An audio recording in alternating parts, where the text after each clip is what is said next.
Mattis on North Korea, any threat to U.S. will be met with massive military response. The U.S. Defense Secretary warned North Korea that any threat to the U.S. or its allies would be met with a massive military response on Sunday, as the Trump administration scrambled to respond to Pyongyang's claim it has tested a powerful hydrogen bomb that can be loaded onto an intercontinental ballistic missile.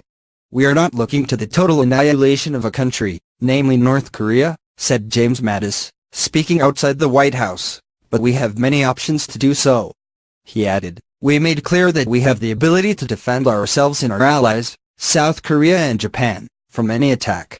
And our commitment among the allies is ironclad. Any threat to the United States or its territories, including Guam, or our allies will be met with a massive military response, a response both effective and overwhelming."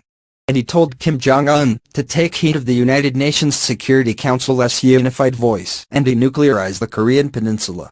The United Nations Security Council called a meeting for Monday, amid alarm from world leaders over North Korea's claim that it can now, for the first time, put a nuclear warhead on an ICBM. Trump had earlier upped the ante with a series of provocative statements.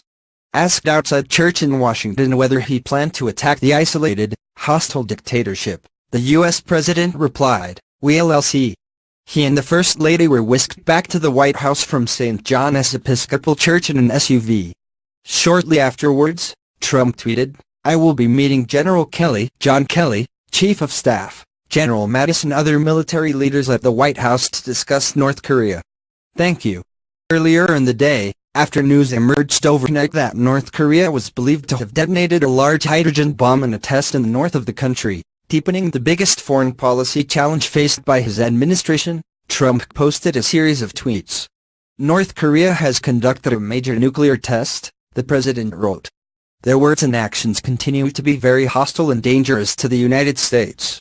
He added, "North Korea is a rogue nation which has become a great threat and embarrassment to China, which is trying to help but with little success."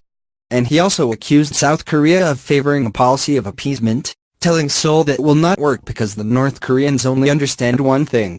Early on Monday, South Korea's military said its air forces and the army carried out a missile drill in response to North Korea's nuclear test, adding the drills targeted the area where the test had been carried out. The military training involved long-range air-to-surface missiles and ballistic missiles, South Korea's Joint Chiefs of Staff said in a statement. The drill was carried out by only the South Korean military, but more are being prepared with the U.S. forces in South Korea, the statement said. Pyongyang said the test, its sixth since 2006, had been a complete success and involved a two-stage thermonuclear weapon of unprecedented strength. There has been no independent verification of North Korea's claims that it has achieved a key goal in its nuclear program, the ability to miniaturize a warhead so that it can fit on a long-distance missile. The regime has earlier released footage of what it said was a hydrogen bomb that would be loaded onto a new ICBM. Pyongyang's TV announcement, which was accompanied by patriotic music and images of North Korean landscape and military hardware, said the test had been ordered by the country's leader, Kim Jong-un. The explosion caused by a 6.3 magnitude earthquake felt in Yanji, China, about 6 miles (10 kilometers) from North Korea's Punggye nuclear test site in the northeast of the country. South Korea's Meteorological Administration estimated the blast yielded between 50 to 60 kilotons, or 5 to 6 times more powerful than North Korea's fifth test in September last year. Kim Young-woo, the head of South Korea's Parliamentary Defense Committee, said later that the yield was as high as 100 kilotons. 1 kiloton is equivalent to 1,000 tons of TNT. The previous nuclear blast in North Korea is estimated by experts to have been about 10 kilotons. Sunday's test, the first since Trump took office in January, offers further evidence that North Korea is moving perilously close to developing a nuclear warhead capable of being fitted onto an ICBM that can strike the U.S. mainland. Since it conducted its first nuclear test just over a decade ago, the regime has strived to refine the design and reliability of its weapons, as well as increasing their yield. Hydrogen bombs are far more powerful than the atomic weapons Pyongyang is believed to have tested so far. Trump also tweeted again shortly after noon, in apparent support of a new policy initiative announced by his Treasury Secretary, Steven Mnuchin, earlier in the day, where he called for any countries that trade with North Korea to be barred from trading with the U.S. Mnuchin, also a member of Trump's National Security Council, said on Sunday that he wanted to cut off North Korea's economy because of the test. "It is clear that this behavior is completely unacceptable," he told Fox News.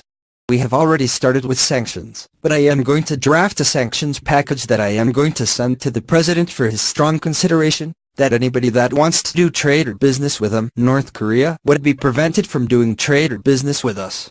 People need to cut off North Korea, economically." When asked if the U.S. would take a much tougher stance with Chinese financial institutions and companies in that regard, Mnuchin said, "We are going to strongly consider everything at this point." He refused to comment on classified things such as whether the test was a hydrogen bomb, not just an atomic bomb, and whether the U.S. believed that North Korea had now miniaturized its nuclear capability to the point where it could put a nuclear warhead on an ICBM. "I can only say that the intelligence community has been doing an amazing job," he said. He said he had spoken to Trump about the issue that morning, but refused to clarify what the president meant when he said North Korea only understood one thing, or comment on the prospect of military action. "The president has made it clear this is not the time for just talk, this is the time for action," Mnuchin said.